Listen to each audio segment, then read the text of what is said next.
Assalamu alaikum, dear students. Welcome to your next mathematics online class. In previous classes, we have stated Rolle's theorem and mean value theorem. Rolle's theorem और mean value theorem को हमने उनके statements बताए हैं और उनको हमने समझा है कि उनके geometrical interpretation क्या है. But in this class, we will be solving some exercises based on these two theorems. बहुत ही important theorems हैं आपके इस डिफरेंशिएबिलिटी के बारे में और इसमें किस तरीके से क्वेश्चन पूछे जाते हैं और हम उनको कैसे सॉल्व करते हैं.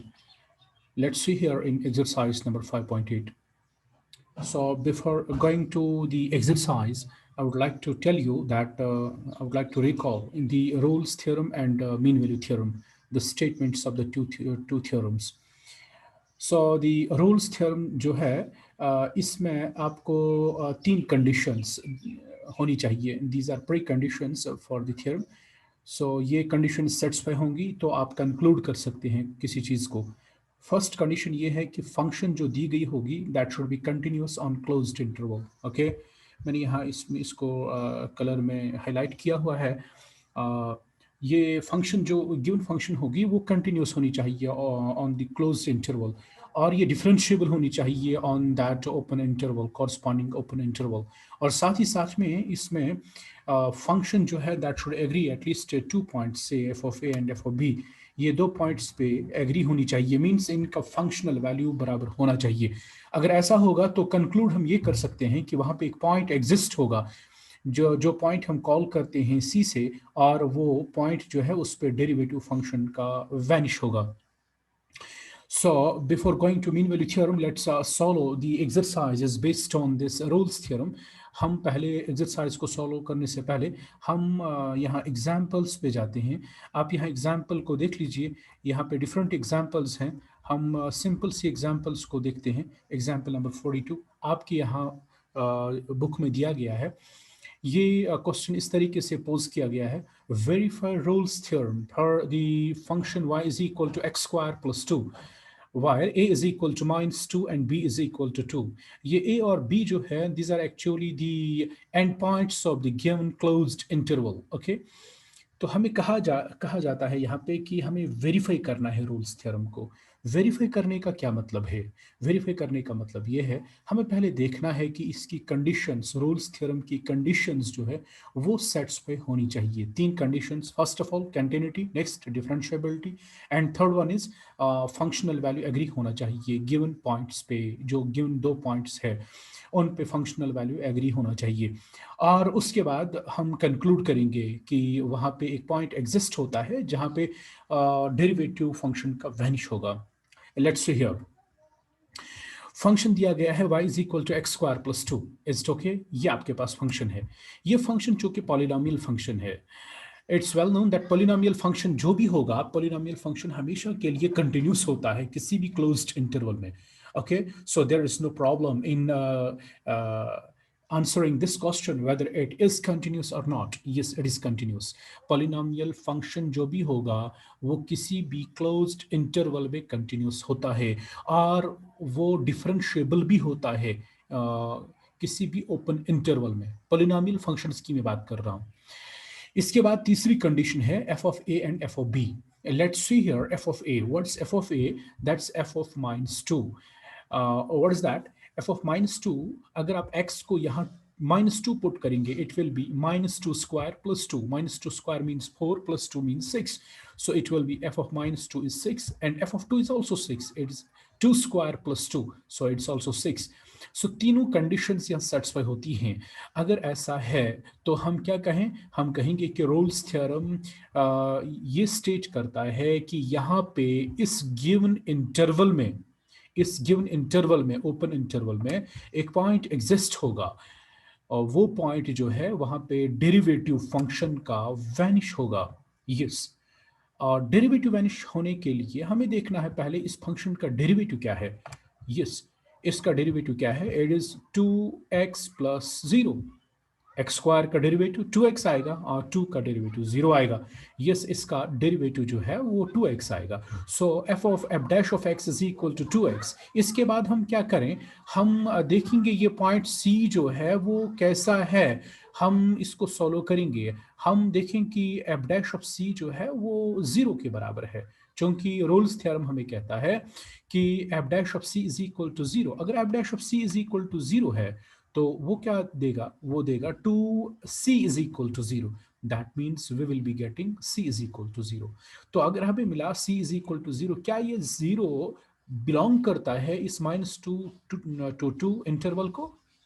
Yes, absolutely it is, because 0 lies between -2 and 2। सो हमने क्या किया, हमने कंडीशंस को देखा कि सेटिस्फाई होती है या नहीं होती है। उसके बाद हमने ये देखा कि ये पॉइंट जो इसमें एग्जिस्टेंस पॉइंट की जो कह रहे हैं, क्या वो वाकई बिलोंग करता है गिवन इंटरवल को? Yes, absolutely it is. So we concluded that Rolle's theorem has been verified for this question. इसी तरीके से हम डिफरेंट क्वेश्चंस को देखेंगे और एक्सरसाइज में से। एक्सरसाइज में 5.8 में आपको क्वेश्चन नंबर 1 है, that's also on the same lines, बराबर वही है। पोलिनोमियल फंक्शन दिया गया है, ये कंटिन्यूस होगा गिवन इंटरवल में, ये डिफरेंशिएबल होगा करस्पॉन्डिंग ओपन इंटरवल में। इसके बाद हमें एफ ऑफ ए और एफ ऑफ बी निकालना है, and this F of A and F of B we will be calculating as an अबो एग्जाम्पल।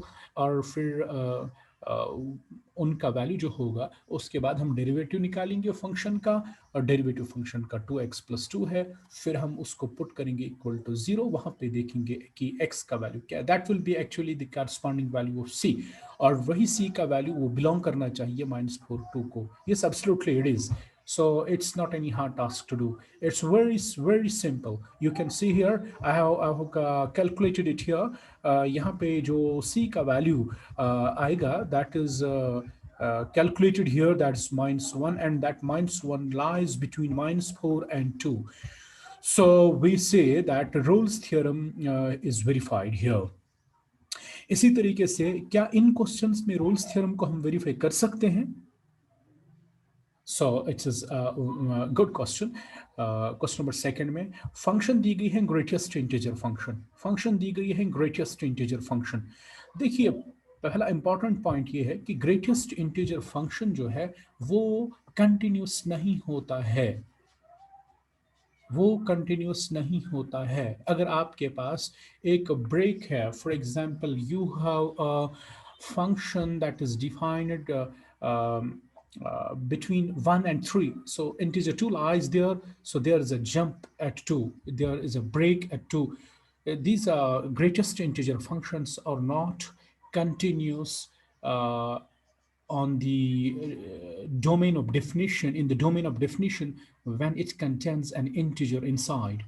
So अगर ग्रेटेस्ट इंटीजर फंक्शन आपको दिया गया है फ्रॉम इसका डोमेन ऑफ डेफिनेशन दिया गया है फ्रॉम 5 to 9, सो 5 से 9 तक कई एक इंटीजर्स हैं, तो उन पे ये ग्रेटेस्ट इंटीजर ब्रेक होगा। सो रोल्स थ्योरम यहाँ पे एप्लीकेबल नहीं होगा। इसी तरीके से डिफरेंशिएबिलिटी की बात करेंगे, उसका भी एक प्रोसीजर है, वो हमने यहाँ पे किया हुआ है। और डिफरेंशिएबिलिटी जैसे आपको मालूम है, डिफरेंशिएबिलिटी के लिए हमने कहा है कि उसको डेफिनेशन से हम सॉल्व करें।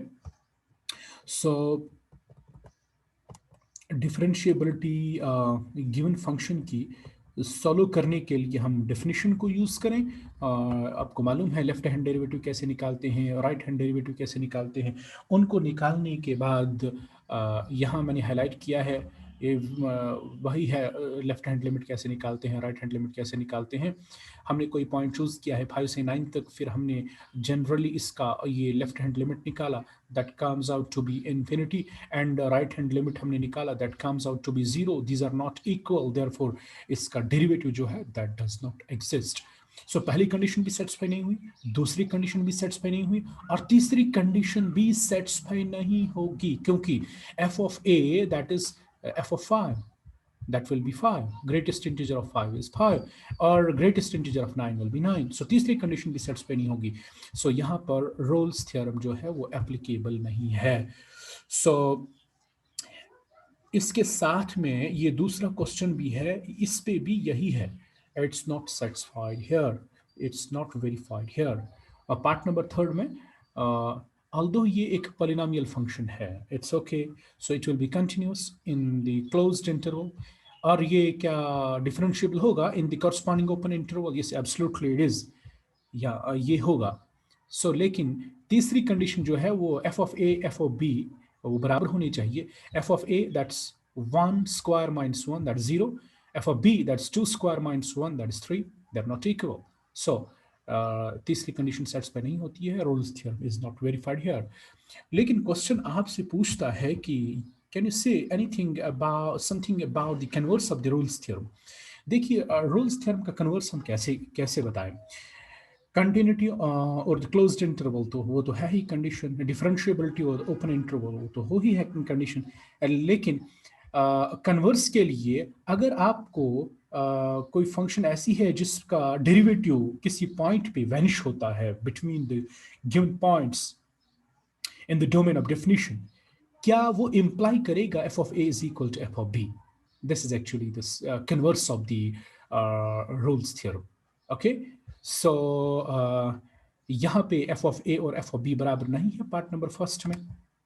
ओके, सो रोल्स थ्योरम का कन्वर्स यहाँ ट्रू नहीं है, यहाँ पर भी रोल्स थ्योरम का कन्वर्स ट्रू नहीं है, क्योंकि एफ ऑफ ए और एफ ऑफ बी आपको नहीं मिलेगा बराबर है। और इसके बाद यहाँ पे पार्ट नंबर थर्ड में आप देख लीजिए क्या F of A F of B बराबर है, नो। सो हम ये कहेंगे कि रोल्स थ्योरम का कन्वर्स भी यहाँ पे ट्रू नहीं है। इसके बाद क्वेश्चन हमसे पूछता है क्वेश्चन नंबर थर्ड, ये लाग्रांज मीन वैल्यू थ्योरम के बारे में है। Next question is also on based on the mean value theorem, और ये सब क्वेश्चंस मीन वैल्यू थ्योरम के बारे में हैं। इसके लिए हम नए लेक्चर में आएंगे, आपसे बात करेंगे मीन वैल्यू थ्योरम के बारे में। तब तक के लिए अल्लाह हाफिज़, अस्सलाम वालेकुम।